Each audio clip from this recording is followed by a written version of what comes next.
Question ये है कि व्हाट इज़ मास स्पेक्ट्रोमेट्री। तो ये एक एक्यूरेट मेथड है मॉलिक्यूलर मास की डिटेक्शन के लिए, और ये एक एनालिटिकल टेक्निक है जो सैंपल को on the basis of mass to charge isolate करता है। इस टेक्निक में बेसिकली इलेक्ट्रॉन बम्बार्डमेंट होती है ऑन द सैंपल, जिसकी वजह से सैंपल आयनाइज हो जाता है, आयनाइज होके कैटाइन बनाता है और फ्रैगमेंट्स में टूट जाता है। अगर in case mass to charge ratio में चार्ज 1 हो तो mass to charge ratio simply becomes molecular mass spectrometer basically consist होता है 3 पार्ट्स पे, जिसमें से पहला पार्ट आयन सोर्स, दूसरा पार्ट मास एनालाइज़र और तीसरा डिटेक्टर होता है।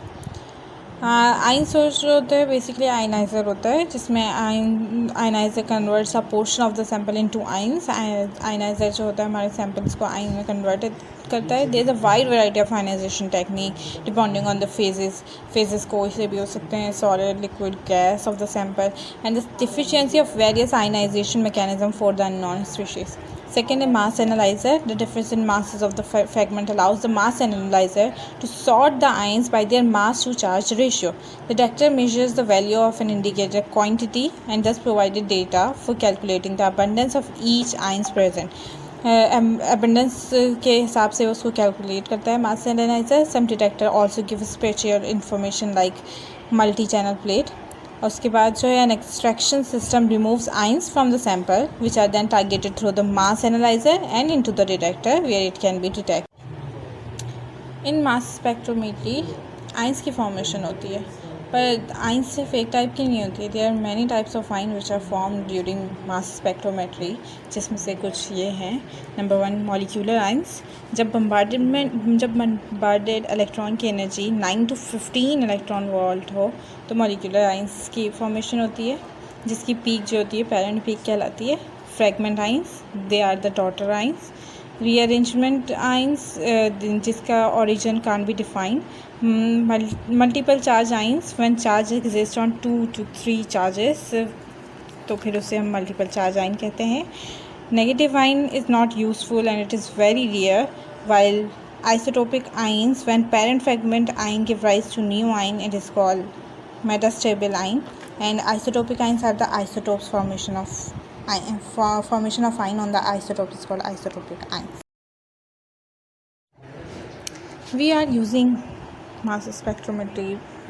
Why we use mass spectrometry? Is there any uses? Yeah, there are. For the isotopic analysis, we use mass spectrometry. For the structural identification, we use mass spectrometry. For the exact mass of the sample, we use mass spectrometry. For the relative abundance, we use mass spectrometry. So there are so many uses of mass spectrometry. That's why we are using it. And now we are going towards the principle, how it works, how it detect the sample of molecular mass of the sample, how it detect the isotopic analysis, structure identification, how it do this. We are सबसे पहले sample को हम inlet से enter करेंगे। Enter होने के बाद वो वेपराइजेशन चैम्बर में जाएगा, जहाँ पे उसके वेपर्स बन जाएंगे। उसके बाद उस पर इलेक्ट्रॉन गन की बम्बार्डमेंट होगी, जिसकी वजह से सैंपल अपना जो है इलेक्ट्रॉन लूज़ करेगा और पॉजिटिव चार्ज क्रिएट हो जाएंगे। या तो पॉजिटिव चार्ज क्रिएट होने की वजह से कैटाइन बनेंगे और या तो फ्रैगमेंट्स बन जाएंगे। अब जो as accelerator electric field use की गई है हमारे सैंपल में, जिसकी जो आइंस को आगे पास करेंगे। उसके बाद हमारे पास है मास एनालाइज़र। हमारे पास as a analyser magnet use हुआ है, जो है डिफ्लेक्शन शो करेगा, जिसकी वजह से हमारे आइंस, अब जो भी डिफ्लेक्शन होगी वो डिटेक्टर पे डिटेक्ट हो जाएगी। डिटेक्टर डिटेक्ट करेगा और उससे हमें जो है मास टू चार्ज रेशियो मिल जाएगा, जो कि आगे जाकर एक स्पेक्ट्रम बनेगा। अब हमें जो स्पेक्ट्रम रिसीव होता है ऑन द स्क्रीन, वो कुछ ऐसा दिखता है। ये एक स्पेक्ट्रम है जब हमारा सैंपल जो है टॉलिन था, जिसके मॉलिक्यूलर मास जो है 92 है। तो आप देख सकते हैं यहाँ पे हमें छोटी छोटी बहुत सारी पीक्स मिली है, और एक जो है मेन पीक है, और ये जो हमारे पास मेन पीक है ये बेसिकली हमारी जो रियल पीक है।